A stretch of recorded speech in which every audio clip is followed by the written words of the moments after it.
I'm just going to talk about, Josh and I are going to talk today about some artworks that we've made that are about the sea and that deal with issues of climate change. And I've been collaborating with climate scientists and scientists, all kinds of scientists, for about the last 7 years, because my main research impetus has been about the biggest issue that's ever faced humanity, climate change. And so I've become aware, as I guess all you are, about the incredible challenge that it is, and we've seen with the media and in political parties that all this amazing scientific data that I've been working with, that's collected by all these incredible scientists, is being misinterpreted and not presented in a way that is able to be understood by the general public. And so that's the kind of impetus for the creation of my artworks. So I've been working in the form of transmedia installations, and that is interactive installation art that uses a whole range of innovative technologies, including multiple channel video, tangible user interface, interactive sounds, and you'll see these in the two projects that I'm going to be talking about. And I think, unlike words that can be easily manipulated by journalists and politicians, the great thing about the power of art and interactive media is it can present work in a much more honest and direct way to the larger community. So our work comes very much out of a large international movement of artists creating work in response to climate change, and we've been working, it's amazing, like the connections, just actually meeting Josh and presenting our work that are happening here in Australia and all around the world at the moment. The first project I'd like to talk about is InterANTARCTICA, and it deals with the sea in Antarctica, largely ice. And in this project, I collaborated with scientists and the Australian Antarctic Division, who gave me unlimited access to their video and audio, which is really fantastic.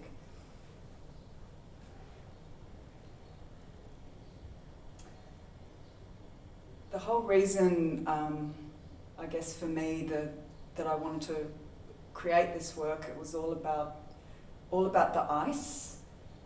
And the fact that ice cores have our longest record of climate, and scientists have almost gone back around 860,000 years now.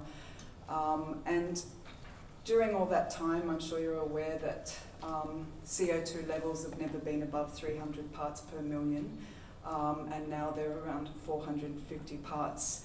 So this fact alone was enough to kind of drive me to make this work, and I approached the Australian Antarctic Division, and it was funny, I gave this lecture because an academic was away, and he asked me, it was about sound art, which really isn't my field, but after the lecture I presented this idea to the students, and third year design computing students, and a group of students ran after me and they said, oh, look, Onaclov, we've been doing these degrees and we haven't really made that much, and we'd really like to work with you and create your project InterANTARCTICA. So I thought, wow, this is fantastic. The opportunity to work with such amazing students and collaborate with Michael Bates, a sound artist, and Martin Tomic, an interaction designer, and so I ended up making a special elective.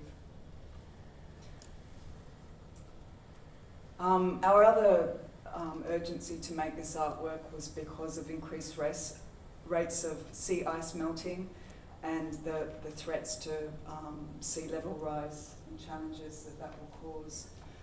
So this is the first iteration of the museum installation. Inside it has a dome with a projection of a larger map of Antarctica with multiple channel films, and inside the dome users can go in and listen to Antarctic compositions and also what look at a data visualization which has been transformed in real time by other users outside, picking up tangible user interface objects that are also controlling and creating sound as well as manipulating the data visualization. However, the project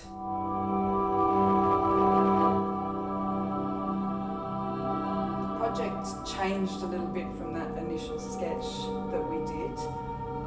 And this is a shot of the 3 screens that were playing in the installation environment.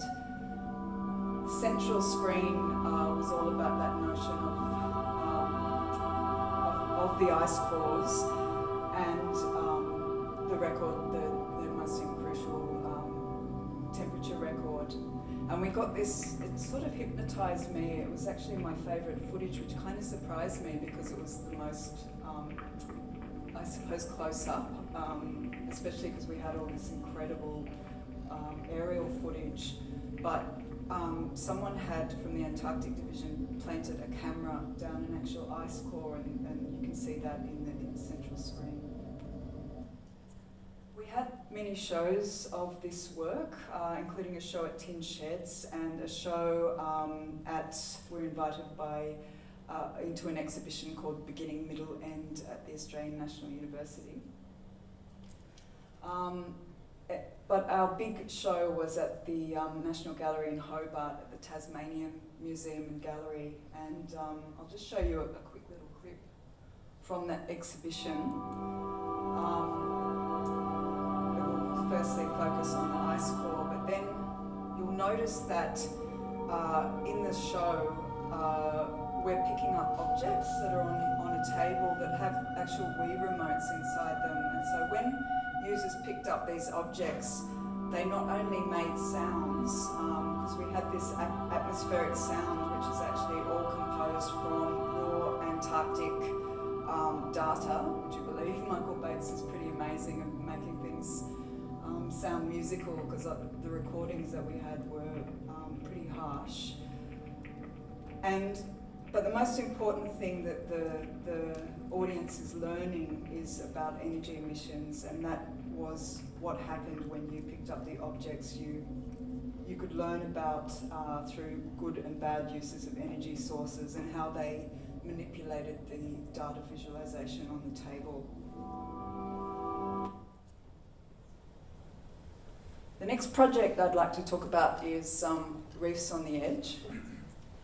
Like the Antarctic project, it's funny actually, marine biologist Erica Woolsey came to see InterANTARCTICA, and she loved the work so much, she said, would you like to collaborate with me? I'm going to an island called One Tree Island, and I'm going to be collecting data for my PhD.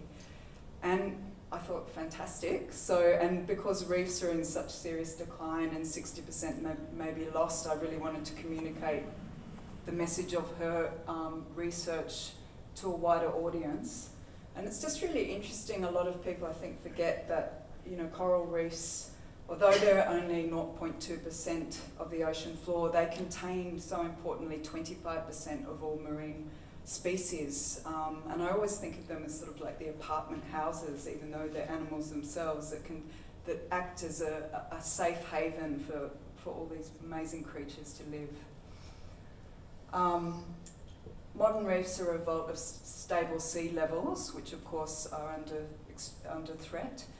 And even though ocean acidification is a huge challenge to reefs, and pollution, overfishing, we were examining the effect of temperature, which is also a really on the survivorship of young corals, and in particular a species called Acropora millipora, which you can see by Erica's, this is the data that she collected.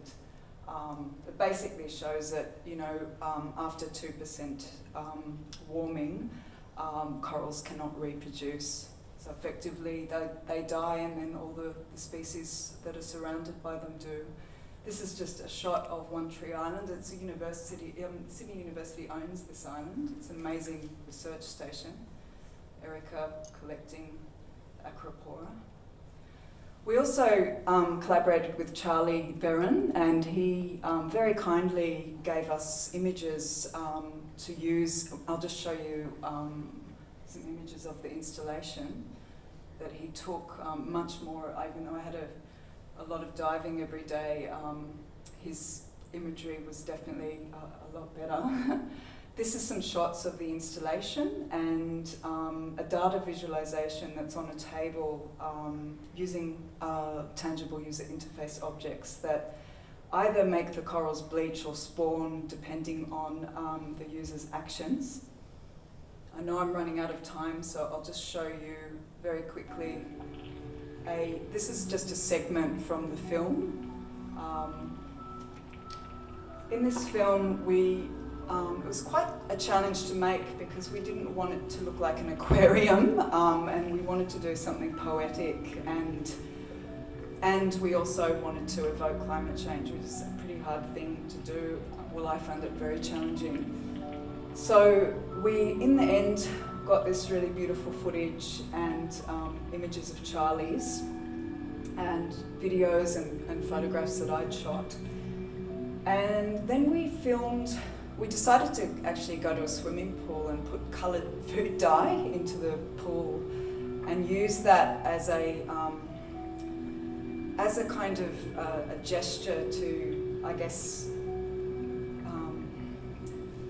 visually transmit the idea of pollution and decay and ocean temperatures rising and all these things that the oceans are suffering.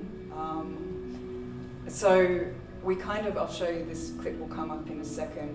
And we also shot some jellyfish because we became aware of the fact that, I've heard marine biologists talk about the fact that they're predicting that every creature will die in the sea, except it'll be the only thing that'll survive is giant jellyfish, so no one will be able to swim because they'll be poisoned by their tentacles. So that's kind of what this little segment was about. And then you'll see some of Charlie's images coming in and the dye. So I guess we did use a poetic a way of working with this.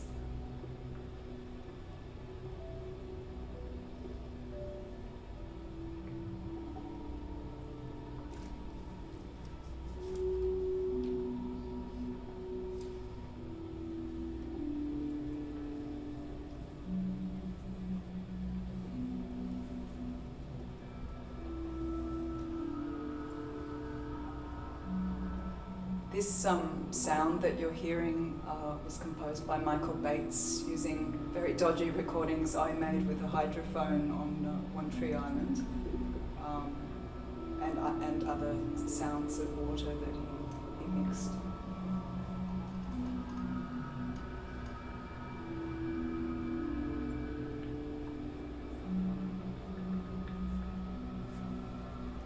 So we're just sort of playing with the notion of bleaching and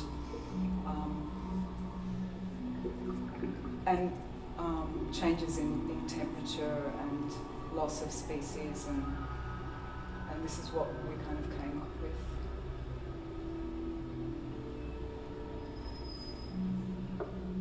That's a very short segment. Part of this work was shown in Berlin last year, and we've had quite a lot of exhibitions, including one later that we're going to have this year at the Exploratorium, so we're excited about that. And now I'll hand over to Josh Wodak, who's going to talk about his amazing work. Hi there. Thanks, Onaclov, and thanks to him for inviting me along today.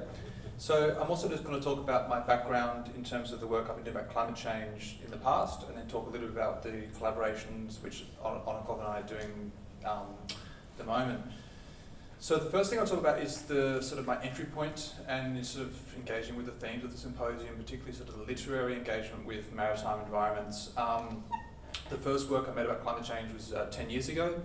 And what it was a project I was doing in India with my background in visual anthropology, where I travelled the source of the Ganges from the glaciers you see up in the top left down to the sea over 6 months.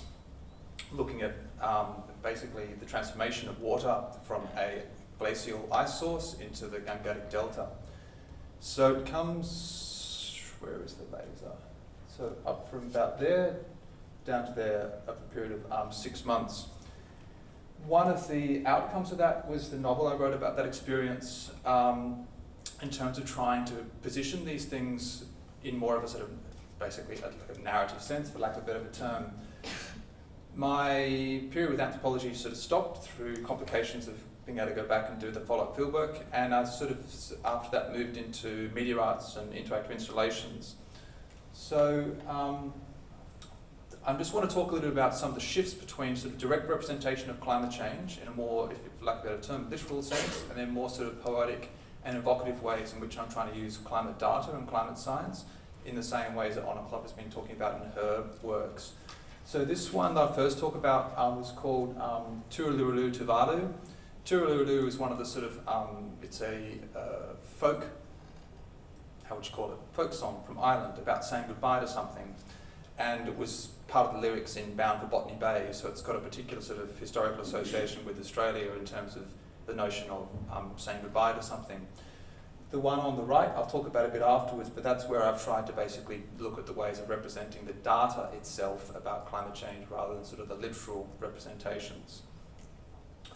So in this work, what I was trying to do was position the following 2 days of this symposium. We'll talk a lot about that as a shifting baselines or shifting baselines.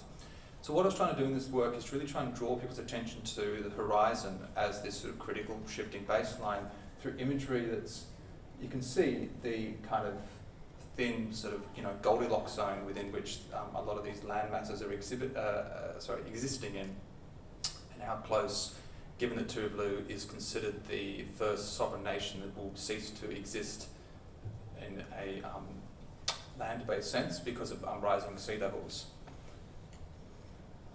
So these are excerpts from the series, and each one of the ones I've picked out are the ones that draw attention to those sort of minute passages.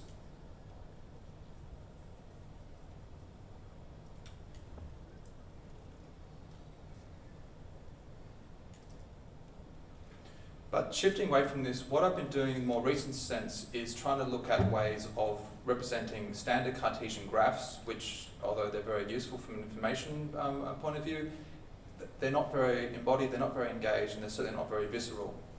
So this is one of the main graphs that I use. What it is, it shows 9 human indexes: population, water usage, paper consumption, telephones, etc., and then 9 biophysical consequences of the various human activities taking place. The timeline is all since the Industrial Revolution, 1750 to 2000.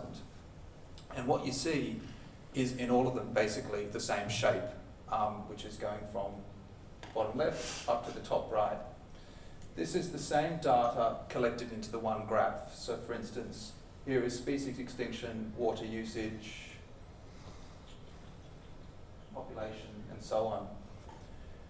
So in terms of taking that data and trying to present that in a way that has more sort of, for lack of a better term, meaning to people, one of the ways I've used is doing sort of community outreach projects of combining the human body with this data.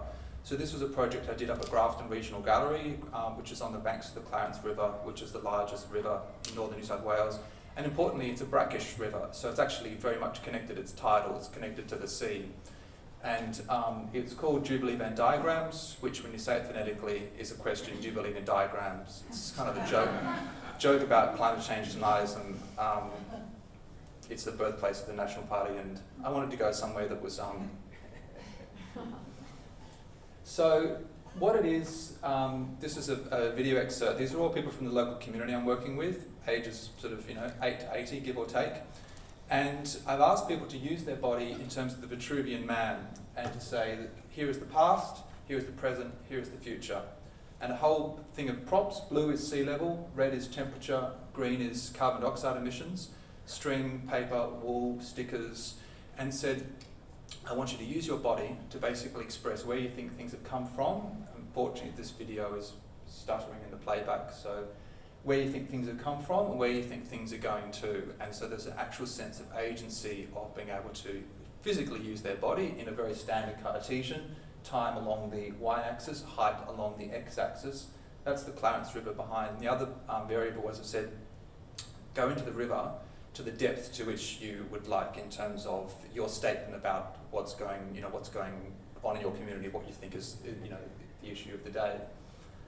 And part of this, beyond the actual the click of the camera or the running of the video camera, a lot of this is actually the consultation, the dialogue and negotiation with people in terms of going to a community and working with people who have no association with the arts, which was very important to me. Farmers, teachers, school workers, council workers, that kind of thing like that. And trying to use these things that has a kind of like, if you like, for lack of a better term, a scientific representation to it in terms of the schemata of the Cartesian diagram, but also a highly emotive and visceral sort of sense of the situation at hand. These are actually still works in progress. It's going to be exhibited up in Grafton Regional Gallery next year in terms of making these video morph animations. The ones that are the finished ones that are the still photograph excerpts. So for instance, this particular gentleman who is an ecologist who ran for council and actually very almost got in last year, that was his usage of the red and blue and green props. And this is a local high school student, and so let's try to sort of shake it up a bit in terms of the sort of ways of representing that sort of Cartesian graphs. This is something I'm trying to work on in terms of having a public billboard. This is the Defence Signals Directory, thanks to our good friends, the spy agency, the Defence Signals Directorate, and to have a public billboard in town, trying to showcase the sense of huge community interest and awareness in terms of getting these issues out there, literally in the public domain. It's something I'm working on with Clarence Valley Council, but it's one of the things about the commodification of public space in terms of how I can actually work with them to physically be able to put that there. I'll just talk briefly about some of the other work I'm doing in this area. Yeah, sure. So these are two simultaneous audiovisual installations I had on earlier this year in Sydney. The one was called On Your Left, Facing Futures Free from Fear, and the one on the right was called I See a Bright Future. And they're about defuturing and futuring in relation to climate change. The one on your right was commissioned for the International Symposium of Electronic Art, so that was in the much more sort of high-tech media arts sort of side of things. And the one on the right was through a research residency at Sydney College of the Arts. And what I was trying to do with both of them is look at ways of engaging people around the notion of we're trying to think beyond decadal or century-based timeframes here. We're trying to sort of think in geological eras. Apropos the notion that we've actually shifted the geological era into the Anthropocene. This is one of the pieces of data I was working with. It's the most widely respected global greenhouse gas emissions monitoring station. It's been in continuous occupation in Mauna Loa in Hawaii since 1958. It's called the Keeling Curve. And this was in May this year when we officially passed 400 parts per million of carbon concentration in the atmosphere, which is the highest it's been in 3 million years. So what I was doing in response to that is this work here. This is called the Keeling Overcurve, and it's a 12-metre long hand-woven strip of photographs I took of biomes, particularly where the sea meets the land in far north Queensland and Northern Territory, so hugely along the Great Barrier Reef and then on some islands in Tonga. And like a tsunami does when it comes along and it basically obliterates and turns trees into matchsticks, I chopped up all of these prints into, you can see a little bit there, they're quite small strips. And then I rewove them together to make what is two things. It is a heat map, so it goes from the coldest, darkest colours here into the hottest, brightest colours here. And then it's also, if you like, a map of sea level rise. And so one of the things I was trying to do with this, when the last time 3 million years ago, carbon concentrations were 400 parts per million, the average height of the ocean was 5 to 40 metres higher than it is now. Those numbers, like any numbers, 300,000 or 3 million or something like that, they have a sort of disembodied sense to them. So to have something where someone in a gallery has to physically crank their neck back in order to see the top of the thing gets more of a sense of 5 metres. Okay, I'm standing in front of it. It's in front of me about that. The heat map was also a response to, in January this year, the Bureau of Meteorology added 2 new colours to the heat map of Australia for 52 and 54 Celsius. So I was trying to sort of play with some of the things is that the notion of we're off the scale, we're adding new colours to our colour palette, and how to make a kind of a sculpture installation which is trying to play with that colour palette. So that's just some other shots of it. I won't talk about it because we're running out of time. That was the other work where I was projecting the hockey stick graph, which is was controversial when it came out in 1998. What it showed is the average temperature in the Northern Hemisphere from 1000 AD to 2000 AD. And what I did is I mapped that onto the human body. This is 1000 AD, here is 1900 AD, and this is the 20th century. And trying to get that exponentiality relatable to people by actually bringing it back to their body as something which we all know well because we all live in our bodies. So just very, very briefly, this is the sort of working title of the collaborative research that Onaclov and I are doing at the Design Lab at Sydney University, really looking at what is happening in art, how our artists globally, we've just given you a snapshot really of how Onaclov and I are responding to climate change with our practice. But as she mentioned, there is a huge interest in the art community in terms of engaging with climate change. And we're particularly interested in exploring this in a maritime environment, particularly around the Great Barrier Reef.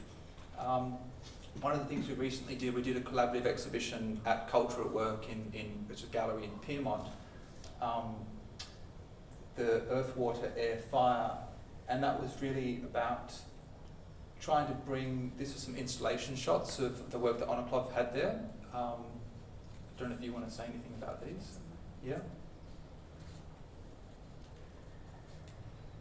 So it was partly about putting our prior work together side by side in a gallery context and the symposium that was around that, and as a way to sort of think about with the sort of respective but also somewhat different background that she and I have in terms of how we're going to be working together.